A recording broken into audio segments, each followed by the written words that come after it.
Apa nih? Astagfirullah. Astagfirullahaladzim. Dah gue tidak kejadian gedor. Astagfirullahaladzim, kamu ini berdosa banget.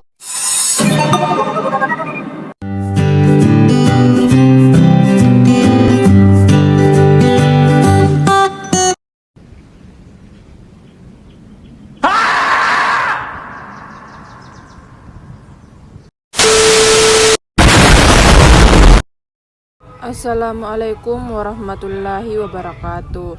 Perkenalkan, nama saya Kamla, NIM 09105804224148. Di sini saya akan menjelaskan tentang klasifikasi data.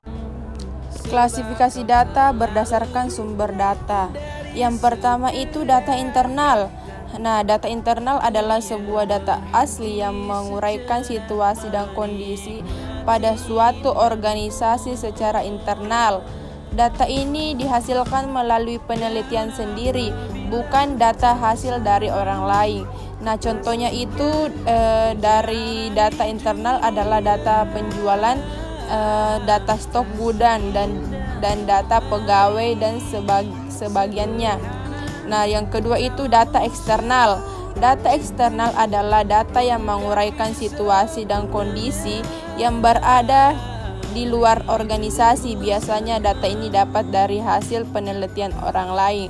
Misalnya adalah data tingkat preferensi pelanggan, data konsumen dalam penggunaan suatu produk dan sebagiannya. Klasifikasi data berdasarkan cara memperolehnya.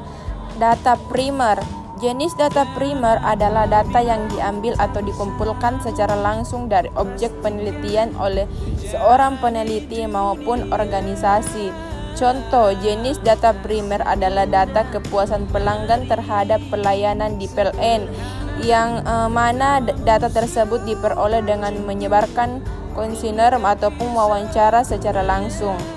Nah, data sekunder. Data sekunder adalah data yang diperoleh tidak secara langsung dari objek penelitian, namun sudah dikumpulkan oleh pihak lain dengan sebagai metode baik secara komersial maupun non komersial. Contoh data jumlah warga di desa atau APBN. Data sekunder biasanya menggunakan data statistik, baik dari hasil riset, surat kabar, ataupun media lainnya. Klasifikasi data berdasarkan waktu pengumpulan. Data cross-section adalah merupakan data yang menunjukkan titik waktu tertentu. Misalnya laporan penjualan per 17 November 2019, data pelanggan PT Maju Sukses bulan Agustus 2018, dan sebagiannya. Data tim service atau berkala adalah data yang menggambarkan sesuatu dari waktu ke waktu atau periode secara historis.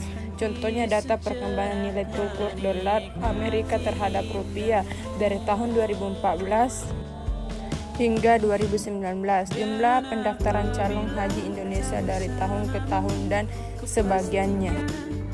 Klasifikasi data berdasarkan jenis data.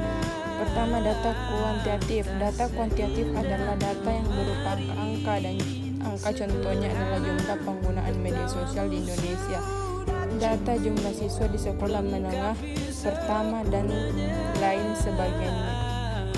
Data kualitatif. Data kualitatif adalah data yang berupa kata-kata yang mengandung sebuah makna. Misalnya adalah tanggapan masyarakat terhadap penggunaan plastik, juga mengenai tanggapan para ahli terhadap pengidap kanker, dan sebagainya. Klasifikasi data berdasarkan sifat data. Data distrik. Data distrik adalah data yang nilainya adalah bilangan asli, bukan berupa pecahan angka.